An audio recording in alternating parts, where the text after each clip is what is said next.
নবীরে মহব্বত করেছে নবীর সাহাবায়ে কেরাম, আশিকে রাসূল তো ওনারাই, যে নবীর সাহাবায়ে কেরাম নবীর কলিজা দিয়া মহব্বত করছে, ভালোবাসছে। নবীর মহব্বতে নবীর সাহাবায়ে কেরাম বড় পাগল পারা ছিল মিয়া। আব্দুর রহমান বিন আব্দে রাব্বিহি, আব্দুল্লাহ বিন আব্দে রাব্বিহি একজন সাহাবীর নাম। নবী যেদিন দুনিয়া থেকে বিদায় হয়ে গেছেন, মদিনার গলিতে গলিতে খবর হয়ে গেছে নবী নাই। ইন্তেকালের খবর শোনার পরে ওই সাহাবী খেজুর গাছের উপরে ছিলেন, গাছ পরিষ্কার করে খেজুর গাছের উপর থেকে পড়ে গেছেন। নবী নাই দুনিয়াতে, পাগল হয়ে গেছে। আল্লাহর ডাইকা বলে, আল্লাহ, ও দয়ার সাগর আল্লাহ, যেই দুনিয়ার ভেতরে আমার নবী নাই, এই দুনিয়ার সৌন্দর্য দেখার মতো আমার আর রুচি নাই।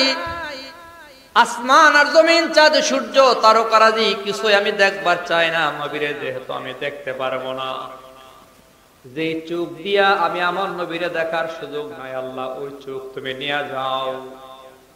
নবীর আশিক পাগল হয়ে আল্লাহর কাছে দোয়া করেছে। আর নবীর নামে দোয়া করলে সাথে সাথে দোয়াটা কবুল হয়ে যায়।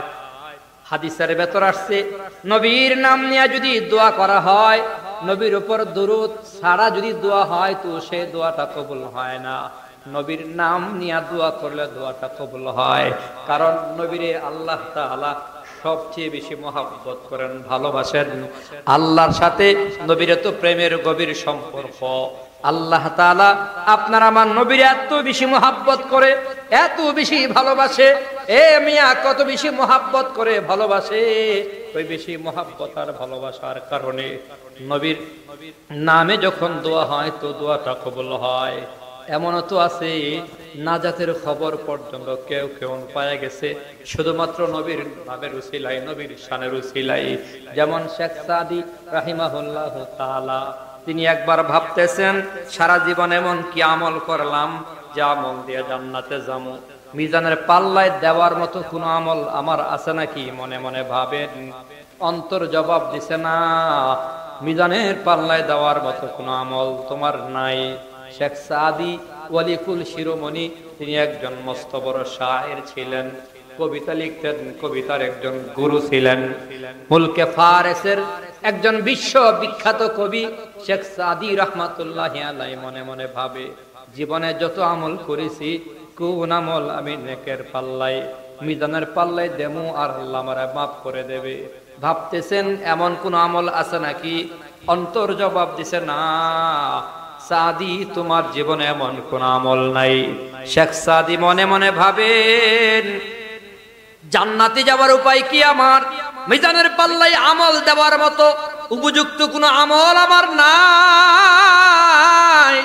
তিনি মনে মনে ভাবে, আমি হায়রান আর পেরেশান, আমি হালাক হয়ে গেলাম, আমার জীবন আমার ধ্বংস। মিজানের পাল্লায় দেওয়ার মতো কোন আমল আমার নাই। কি এমন আমল আমি মিজানের পাল্লায় দেব? অন্তরে জবাব আসছে, শেখ সাদি আল্লাহ তাআলা তার হাবিবের বড় মহব্বত করে ভালোবাসে। নবী মুস্তাফার প্রতি আল্লাহর মহব্বত ভালোবাসা বসে। অতএব নবীর নামে যদি একটা কবিতা লেখা যায়, আর এই কবিতা যদি মিজানের পাল্লায় দেওয়া যায়, আল্লাহ তাআলা এই কবিতার ওসিলায় হয়তো নবীর মহব্বতে তোমাকে আল্লাহ জান্নাত দিয়া দেবে। মনের ভেতর একটা চিন্তা আসছে, একটা কবিতা যদি নবীর শানে লেখা যায়, নবীরে আল্লাহ তাআলা সবচেয়ে বেশি মহব্বত করেন। কাগজ কলম হাতে নিয়ে লিখতেছে, বালাগাল উলা বিকামালিহি, পড়েন, বালাগাল উলা বিকামালিহি কাশাফাত দুজা বিজামালিহি হাসনাত জামিউ খিসালিহি। 3 লাইন লেখছেন, এরপরে আর লিখতে পারে না। কবিতা মিলে না, ছন্দ কবিতা মিলে জোড়ায় জোড়ায়, বেজোরে নয়। 3 লাইনে কবিতা মিলে না, ছন্দ মিলে না। শেখ সাদি রহমাতুল্লাহি আলাইহি মনে মনে ভাবেন, হায় আমার কপাল বড় খারাপ, জীবনে এমন কোন আমল করবার পারি নাই যে আমল দিয়া জান্নাতে যামু। যাই একটা আমল বের করছিলাম, আল্লাহর পেয়ারা হাবিবের নামে শানে একটা কবিতা লিখমু, আল্লাহ আমারে মাফ করে দেবে। কিন্তু এই কবিতাটাও মিলাইতে পারলাম না। 3টা লাইন লেখার পরে যখন আর লাইন মিলাইতে পারে না, শেখ সাদি কান্না শুরু করেছে। কানতে কানতে হায়রান পেরেশান শেখ সাদি ঘুমায় গেছে। কানতে কানতে ঘুমায় গেছে, হয়রান আর পেরেশান। মনে মনে ভাবে আমি বোধহয় জাহান্নামী হয়ে গেলাম। হায় আফসোস, জীবনে কত কবিতা লিখলাম, কিন্তু নবীর শানে নবীর শানে নবীর শানে একটা কবিতা লিখতে পারলাম না। 3 লাইন লিখার পরে 4 নাম্বার লাইন আমি মিলাইতে পারলাম না। আফসোস করে করে কাঁদতে কাঁদতে ঘুমায়। ঘুমের ভেতরে স্বপ্ন দেখেন শেখ সাদির ঘরে আমার নবী আয়েশা হাজির হয়ে গেছে।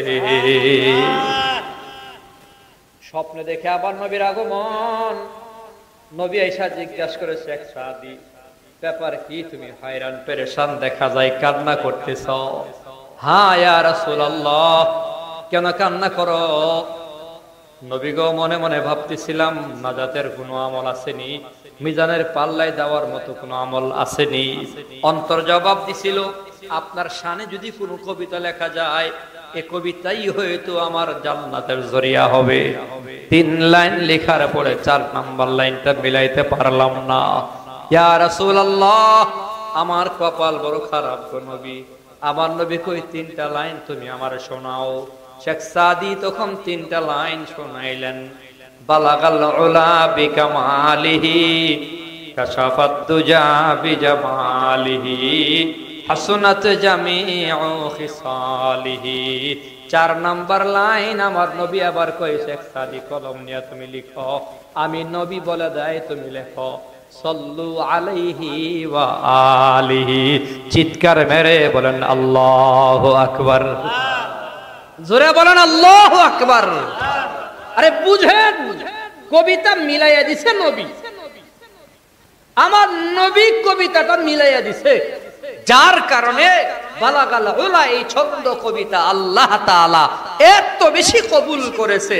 ভারত উপমহাদেশে অনেক মুসলমান ঠিক মতো কালিমায়ে শাহাদা পারে না, কালিমা তয়্যিবা ঠিক মতো পারে না, কিন্তু বালাগাল উলা পারে। হিন্দুরাও পারে বালাগাল উলা, বাউল শিল্পীরাও গানে কয় বালাগাল উলা বিকামালিহি কাশাফাত তুজা বিজামালিহি হাসনাত জামিউ খিসাল। উল্টা পাল্টা কয় আর কি।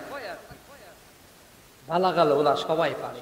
নবীর শান আর নবীর মান, নবীর মর্যাদা, নবীর মহাব্বতে কোন আমল যদি করা হয়, তুই আমল সরাসরি আল্লাহ তাআলা কবুল করে না। আমি তখন অনেক ছোট, মাদ্রাসায় শুধুমাত্র পড়াশোনা করি। তো মীর হাবিবুর রহমান যুক্তিবাদী সাহেব দামাত বারাকাতুহু, আল্লাহ তাআলা ওনার হায়াতে বরকত দান করেন এবং ওনাকে ইন্তেকাল পর্যন্ত সহিহ আকীদায় বাকি জীবনটা কাটাবার তৌফিক দেন। সবাই বলে আমিন। হেদায়েতের উপরে যেন আল্লাহ তাআলা রাখেন। ওনার ব্যাপারে অনেক মতানৈক্য থাকলেও বাংলাদেশে একটা সময় 2-1 জনের ভেতরে একজন যার বয়ানে আলেম ওলামাদের শান নিয়ে কথা বলতেন, আলেম ওলামাদের মর্যাদা নিয়ে কথা বলতেন। তখনকার সময়ে আমার আব্বা একদিন আমারে বলছে, যদি জীবনে উন্নতি করতে চাও তো কখনো কোন সময় গুণাক্ষরেও বলেও নবীর শানের খেলা কোনো কিছু করবা না।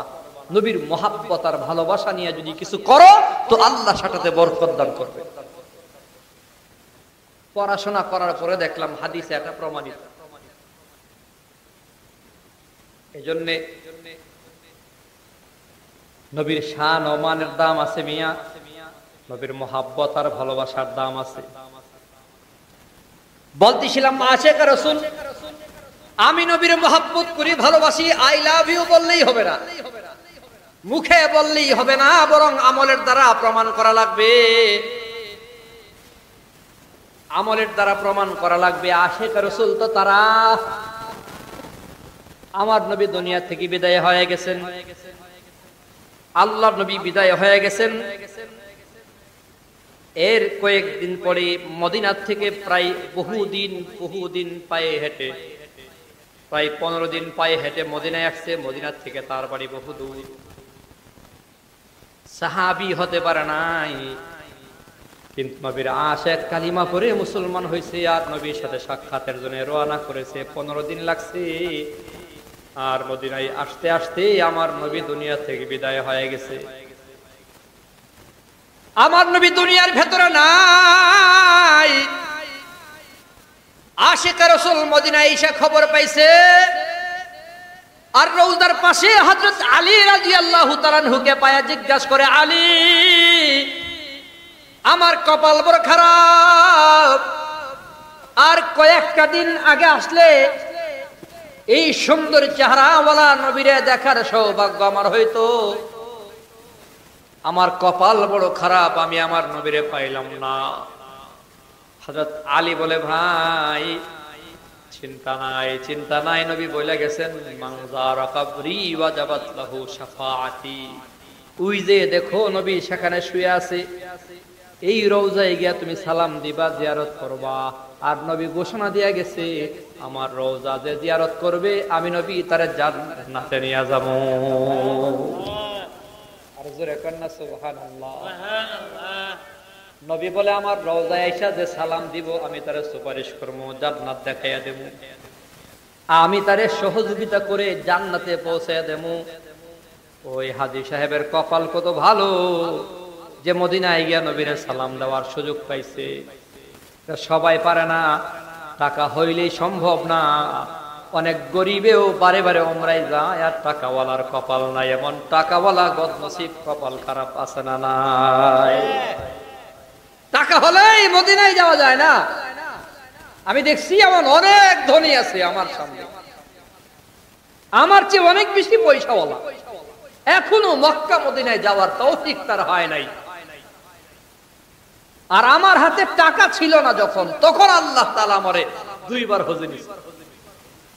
2 বার যখন টাকা ছিল না, টাকা লাগে নাই, আবার আমার 1 টাকাও লাগে নাই। আলহামদুলিল্লাহ 15 সালে 17 সালে আব্বা আম্মারও নিয়ে গেছে। প্রেম আর মহব্বত ভালোবাসা থাকলে ফায়সালা মদিনা থেকে হবে, ফায়সালা আসমান থেকে হবে। নবীর মহব্বত আর ভালোবাসা যদি পরিপূর্ণ করা যায় তো নবীর রওজার পাশে দাঁড়ানোর সুযোগ করে দেবেন কে? বলেন না কে? একবার যেতে চাই তো ইনশাআল্লাহ। হযরত আলী রাদিয়াল্লাহু আনহু দেখায়া দিবেন, কয়েক মিনিট মাত্র কথা বলবো, কই রওজায় গিয়া সালাম দাও। নবীর রওজায় সালাম দিবা, নবী তোমারে জান্নাতে নিয়ে যাবে। আশিক রাসূল কেমন তারা? আমরাও আশিক রাসূল, আমরাও দাবি করি নবীরে মহব্বত করি, আর তারাও নবীরে মহব্বত করেছেন, ভালোবেসেছেন। রওজার পাশে দাঁড়াইয়া সালাম দিছে। নবীরে সালাম দেওয়ার পর আশিক রাসূলের অন্তরের জ্বালা আরো বাইরে গেছে। হযরত আলী রাদিয়াল্লাহু আনহু কে ডাইকে বলে, আলী ভাই আলী। নবীরে সালাম দেওয়ার পরে নবী যখন সালামের জবাব দিছে, আমি নিজের কানে নবীর সালামের জবাব শুনছি। আমার অন্তরে প্রেম আর মহব্বতের জ্বালা আরো বাইরে গেছে। জ্বালা মিটাইতে হবে আলী। শুনছি নবীর ঘাম মোবারকের ভেতরে মেশকে আম্বরের ঘ্রাণ পাওয়া যাইতো। আসেনি নবীর ঘাম লাগানো কোন জামা তোমার ঘরে আসেনি? একটা পাঞ্জাবি যদি আমার হাদিয়া দিতা, আমি পাঞ্জাবিতে নাক লাগায় নবীর ঘ্রাণ নিতাম। হযরত আলী আশিক রাসূলের জ্বালা যন্ত্রণা দেখা এক দৌড় মারছে, ঘরের কাছে গিয়া কয়, ফাতেমা, নবীর এক আশিক আসছে, নবীর প্রেমের জ্বালা বেড়ে গেছে, জ্বালা মেটাবার জন্য নবীর একটা পাঞ্জাবি চাই, তোমার ঘরে কি পাঞ্জাবি আছে? হযরত আলী বলার পরে ফাতেমা রাদিয়াল্লাহু তাআলা আনহা পাঞ্জাবি দ্রুত দিয়া কইলেন, আমার বাবার আশিকের হাতে দিয়া দেন। পাঞ্জাবিটা নিয়ে হযরত আলী দৌড়ায়া নবীর রওজার পাশে আশিকের কাছে আইসা কয়, ও আশিকের রাসূল নাও, এই যে নবীর পাঞ্জাবি তুমি নাও। আশিকের রাসূল নবীর পাঞ্জাবি নাকের কাছে লাগাইয়া প্রেমের জ্বালারও বাইরে গেছে, নবীর খুশবু নবীর ঘ্রাণ পাঞ্জাবিতে পায়া মোহাব্বত আর ভালোবাসার জ্বালা যখন বাইরে গেল, আল্লাহর ডাইকা কয়, আল্লাহ কেমন আশিক আমারে বানাইছো, কেমন মাশুকের প্রেমে আমারে ফলাইছো। আয় আল্লাহ কেমন নবীর প্রেমে আমারে জ্বালা বাড়াইছো। সালাম দিয়া প্রেমের জ্বালা আরো বাড়ছে, পাঞ্জাবিতে গ্রান নিয়া প্রেমের জ্বালা আরো বাইরে গেছে।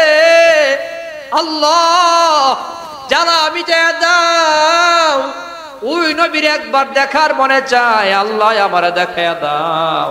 নামে নিয়ে দোয়া শুরু করেছে, মুস্তাফার শানে আল্লাহ, নবীর উসিলায় আল্লাহ, তোমার হাবিবের উসিলায় নবীর সাথে আমারে দেখা করে দাও। মুখে বলে ফেলেছে, এতে যদি আমার মরণও দিতে হয় তো আমারে মরণ দিয়া দাও, মৃত্যু দিয়া হলেও নবীর সাথে আমারে দেখা করাইয়া দাও। নবীর নাম নিয়ে দোয়া করতে দেরি, মালাকুল মউত আইসা তার রূহ কবজ করতে দেরি করে নাই, সাথে সাথে ঢইলা পড়ে গেছে। হযরত আলী ধরাধরি করে শুয়াইয়া দিছেন, গোসল করায়া কাফনের কাপড় পরায়া জানাজা পড়ায়া দাফন করে দিছে।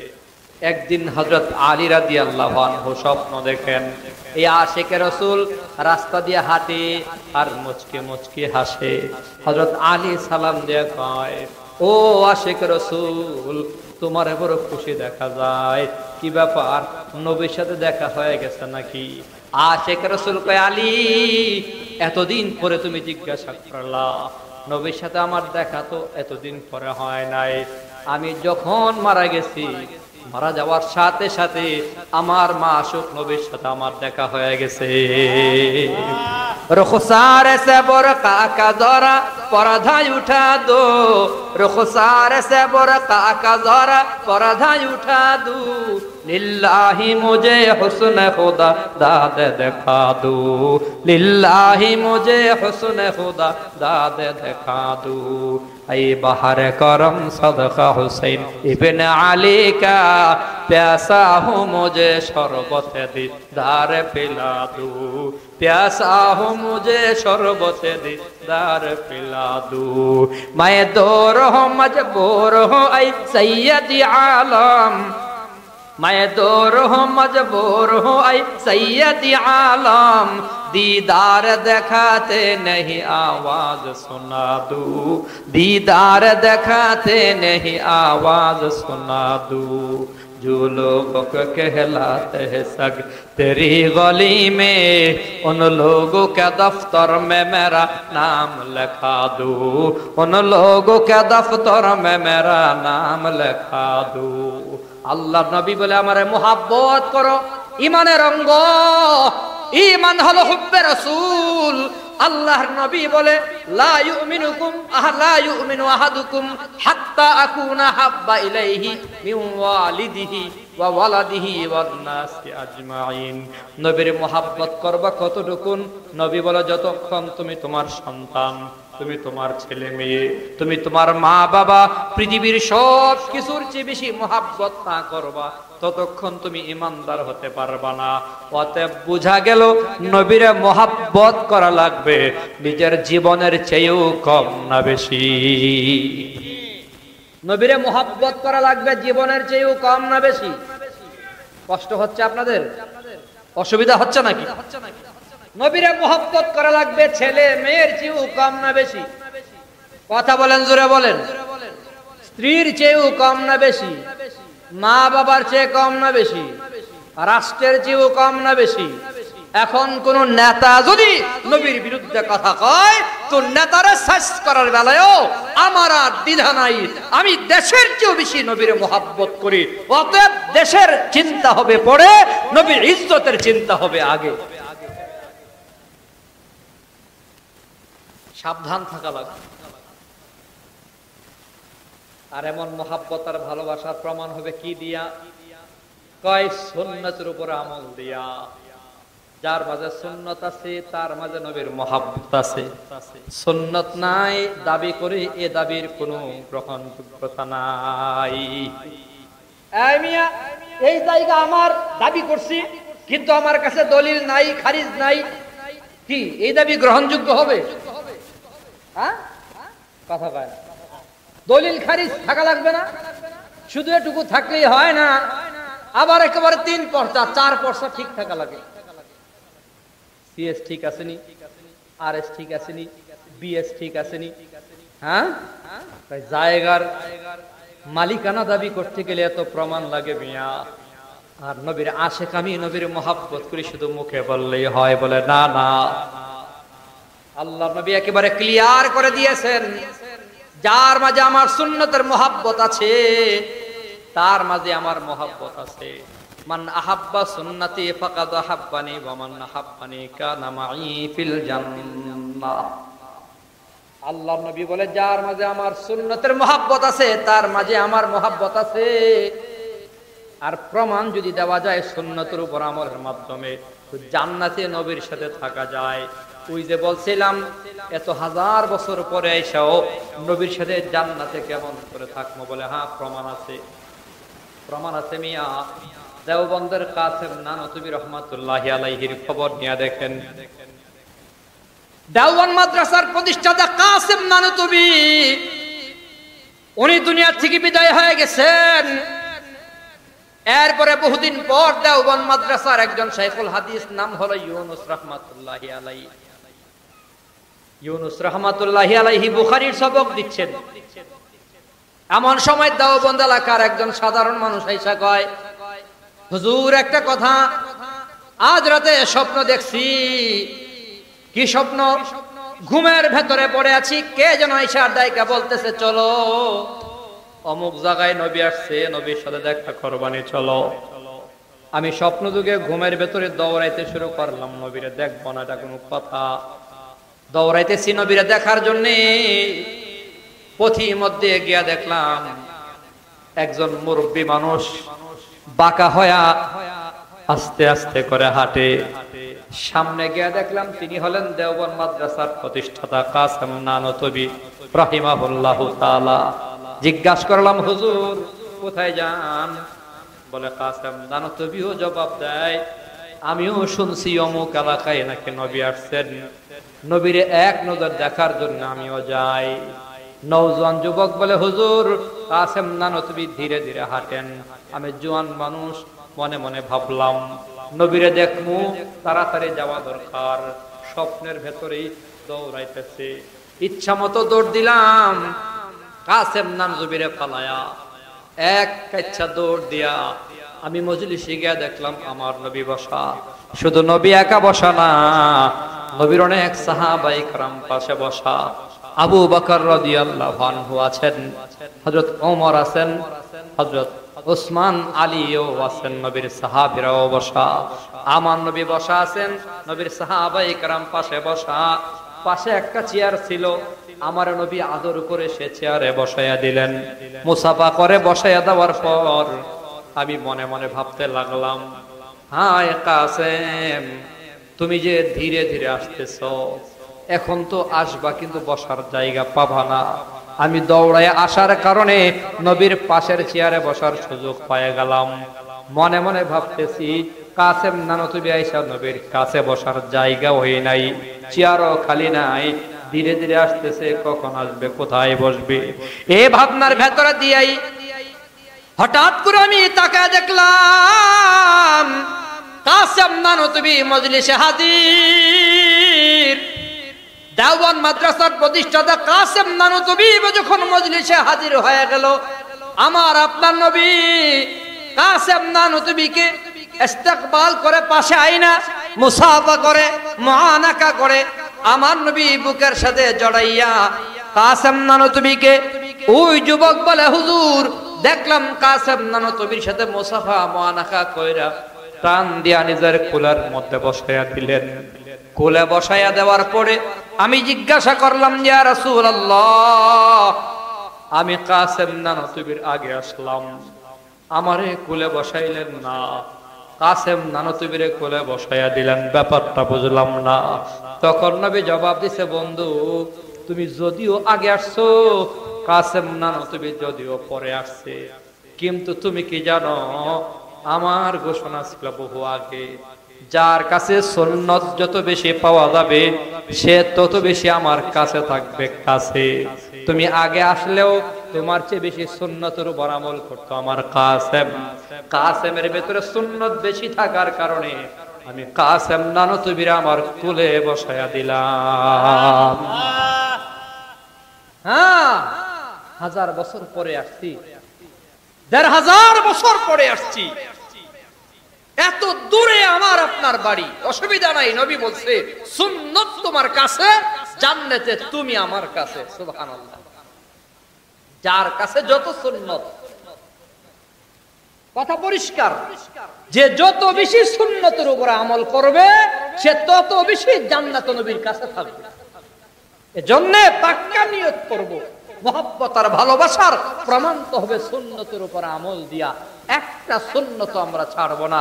আরে মিয়া, সুন্নতের উপর আমল করা কঠিন না, কঠিন না, কঠিন না, কঠিন না। কিভাবে? আমরা দৈনন্দিন যা করি এই কাজগুলো নবীর তরিকায় করলেই সুন্নত আদায় হয়। সুবহানাল্লাহ বলেন, সুবহানাল্লাহ, আলহামদুলিল্লাহ বলেন। আমরা ঘুমাই, নবীও ঘুমাইতেন, আমরা খাই, নবীও খাইতেন, আমরা কাপড় পরিধান করি, নবীও কাপড় পরিধান করতেন, আমরা চুল কাটি, নবীও চুল কাটতেন, আমরা বাথরুমে যাই, নবীও বাথরুমে যাইতেন, আমরা স্যান্ডেল পরি, নবীও স্যান্ডেল পরতেন, আমরা কথা বলি, নবীও কথা বলতেন, আমরা হাসি, নবীও হাসতেন, ঠিক না? আমরা ঘুমাই, নবীও ঘুমাইতেন, আমরা বিয়ে করছি, নবীও বিয়ে করেছেন। তার মানে সারাদিনের কাজগুলো নবীর তরিকায় করলে সুন্নাত আদায় হয়। নবী হাঁটতেন রাস্তার ডান পাশ দিয়া, নবী খাওয়ার আগে হাত ধুইয়া খাইতেন, খাবার সামনে আসলে দোয়া পড়তেন, খাবার শুরুতে বিসমিল্লাহি ওয়া আলা বারাকাতিল্লাহ, খাবার মাঝে নবী দোয়া পড়তেন লাকাল হামদু ওয়া লাকাশ শুকর, খাবার শেষ করে নবী পড়তেন আলহামদুলিল্লাহ। বাথরুমে যাওয়ার বেলায় নবী বাম পা আগে ঢুকাইতেন, বের হওয়ার বেলায় ডান পা আগে বের করতেন, স্যান্ডেল পরিধান করবার সময় নবী ডান পায়ের স্যান্ডেল আগে পড়তেন। আরে মিয়া, নবীর তরিকায় যদি চলো, আমি মসজিদে ঢুকি, আমার নবীও ঢুকতেন, ওই ঢোকার আগে নবী দোয়া পড়তেন আল্লাহুম্মা ফতাহলি আবওয়াবা রাহমাতিক, দোয়া পয়রা আমার নবী ডান পা প্রবেশ করতেন, বের হওয়ার বেলায় বাম পা আগে বের করতেন, নবীও চুল কাটতেন চারদিকে সমান, বড় করলেও সমান, হয়তো নবী কানের লতি পর্যন্ত রাখছেন, আর না হয় ঘাড়ের মাঝে গুল হাড্ডি বরাবর রাখতেন। আমার নবীর চুল কাটার স্টাইল আছে, আমার নবীর নখ কাটতেন, আমরাও নখ কাটি। নখ কাটার সুন্নাত সম্পর্কে যদি প্রশ্ন করি অনেকেই জানবে না, বলতে পারবে না। এক মাহফিলে জিজ্ঞাসা করেছিলাম, বলেন নবী কিভাবে সুন্নত মতো নখ কাটতেন, বলার মতো লোক পাইলাম না। নখ কাটার সুন্নত আছে না নাই? শিখেন এগুলো। পায়ের নখ কাটার সুন্নত, হাতের নখ কাটার সুন্নত, চুল কাটার সুন্নত, খাওয়া দাওয়ার সুন্নত, ঘুমের সময় কেমনে ঘুমাইতো, কিভাবে খাইতেন, সারা জীবন যা করি এই কাজগুলো নবী করতেন। আমরা শুধুমাত্র শয়তানের তরিকাই করি, নবীর তরিকাই করলেই সুন্নতের উপর আমল হবে, জান্নাতে নবীর পাশে বিছানা হবে, ঠিকানা হবে। সুবহানাল্লাহ। আল্লাহ তাআলা আমাদেরকে সুন্নতের মাধ্যমে নবীর মহব্বত প্রমাণ দেওয়ার তৌফিক দেন। সকলে বলি আমিন, আরো জোরে বলি আমিন। যেহেতু প্রচন্ড গরম, কথা বলতেও গরম লাগে, শুনতেও গরম কম লাগে না। এই গরমে ফ্যান ছাড়া বৈশা রয়েছেন, এটাও নবীর মহাব্বত আর ভালোবাসাই। মহাব্বত রাখবো, নবীর তো পাবো না। নবীর সাথে মহাব্বত লাগাবার দুইটা মাধ্যম প্রায় মাহফিলেই বলি। এক হলো সুন্নতের উপর আমল করা, আরেক হলো নায়েবে নবী ওয়ারাসাতুল আম্বিয়া উলামায়ে কেরামের সাথে মহাব্বত রাখা। আলেমের সাথে যার মহাব্বত নাই, নবীর সাথেও তার মহাব্বত নাই। মাদ্রাসায় যারা পড়ে, মাদ্রাসায় যারা পড়ায়, তাদের সাথে মহাব্বত যাদের আছে, নবীর সাথেও তাদের মহাব্বত আছে। মাদ্রাসার সাথে মহাব্বত রাখবো, এটা নবীর বাগান মাদ্রাসা। নবীর বাগানের সাথে মহাব্বত রাখবো। মহাব্বতের অনেক দাম নিয়ে, মহাব্বতের অনেক দাম। আমি অনেক মাহফিলে বলেছি, জীবনে আমল দিয়ে জান্নাতে যাওয়া বড় কঠিন। সারা জীবন ভর যে জান্নাতে থাকবো, ওই জান্নাতে যাওয়ার আমল আমরা কি আর করতে পারবো? কি আর করতে পারবো? তাই আল্লাহ তো বাহানা তালাশ করে, উসিলা তালাশ করে, বাহানা। কোন একটা আমল যদি বান্দার ভালো লেগে যায়, একটা হাসি আল্লাহর ভালো লাগছে, আল্লাহ বলবে যা বান্দা আমি তোরে জান্নাত দিয়ে দিলাম। আরো জোরে কর না সুবহানাল্লাহ। বাহানা তালাশ করবে, বাহানা। মুহাব্বত বাহানা, আলেমের সাথে মুহাব্বত বাহানা মিয়া। তালিবুল ইলমের সাথে মুহাব্বত হলো বাহানা। ময়দানে মাহশারে আল্লাহ অসংখ্য মানুষকে ক্ষমা করবে, শুধুমাত্র মাদ্রাসার টুপিওয়ালা নাবালেগ জান্নাতি ছাত্রদের সাথে মুহাব্বত ছিল। খাওয়াইছে, আদর করছে, চকলেট খাওয়াইছে, নাই কিছু খাওয়ানোর মতো। মাঝে মধ্যে জিজ্ঞাসা করতে, বাবা খাইছনি, তোমার বাড়ি কই? হ্যাঁ, জিজ্ঞাসা করছে, আদর করছে। মা বাপ নাই বললে বলছে চিন্তা করো না, আমরা আছি, আদর করছে। এই যে পিঠে হাত বলিয়ে দিছে, একটা টুপি কিনে দিছে। মাদ্রাসায় মাঝে মধ্যে 100 টাকা 1000 টাকা দিয়া মুহাব্বতের সম্পর্ক ঠিক রাখছে। আল্লাহর কসম করে বলি, মুহাব্বত বড় এক বাহানা, মুহাব্বত বড় এক বাহানা মিয়া। আরে বড় বাহানা মিয়া। কুত্তা জান্নাতি লোকদের সাথে মুহাব্বত রাখার কারণে আল্লাহ কুত্তাটাকেও জান্নাত দিয়ে দিয়েছে। সূরা কাহাফের ভেতরে আছে, আসহাবে কাহাফ 7 যুবকের সাথে এক কুকুরের মুহাব্বত ছিল, ভালোবাসা ছিল। 7 জন যুবক গুহায় ঘুমাইছে, কুকুরটা পাহারাদারি করছে। হ্যাঁ, জান্নাতি যুবকদের পাহারাদারি করছে। আল্লাহ তাআলা 7 জন যুবককে ঘুমের ভেতরে জান্নাত দিয়ে দিয়েছে, কুকুরটাকেও ঘুম পাড়ায় আল্লাহ জান্নাতে নিয়ে গেছে। ময়দানে মাহশারে মানবের আকৃতিতে কুকুরকে আল্লাহ জান্নাত দেবে, একটা উটকে আল্লাহ জান্নাত দিয়ে দেবে। উট নবীর মুহাব্বত করছিল। মুহাব্বতের অনেক দাম। শুধুমাত্র জীবিত মানুষের মুহাব্বত দাম, বিষয়টা এমন না। মৃত বস্তুরও মুহাব্বতের দাম আছে। মরা একটা খেজুর গাছ আমার নবীর মুহাব্বত করেছে, দামি হয়ে গেছে। হাদিসের কিতাবগুলোতে আছে, বুখারীর সনদে আছে, আমার নবী সাল্লাল্লাহু আলাইহি ওয়াসাল্লাম 2-4 মিনিট আর কষ্ট দেব মুসলমান বাবারা, ভাইয়েরা, আমার পর্দার আড়ালের মা বোনেরা, আমার নবীর মসজিদে নববী বড় গরীব, মেম্বার নাই দাঁড়ায় কথা বলার মতো। তখন একটা মরা খেজুর গাছ মেহরাবের পাশে দাঁড়ানো, সাহাবায়ে কেরাম গায়রা রাখছে। আর এই মরা খেজুর গাছে আমার নবী হেলান দিয়া বয়ান করতেন, খেজুর গাছে হেলান দিয়া। হয়তো কোন একজন মহিলা সাহাবী অথবা সাহাবায়ে কেরাম পরামর্শ করে একটা মিম্বার বানাইছে, চেয়ার বানাইছে, আর খেজুর গাছটাকে দূরে সরাইয়া দিছে।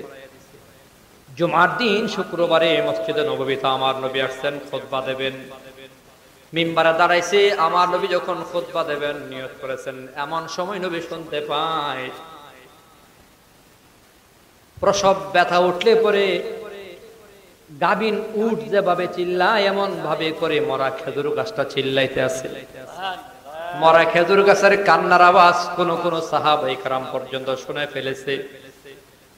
আপনার আমার নবী মিম্বার থেকে নাইমা মরা খেজুর গাছের কাছে গিয়ে আঞ্জা করে ধরছে, এই মরা খেজুর গাছ কেন কান্না করিস?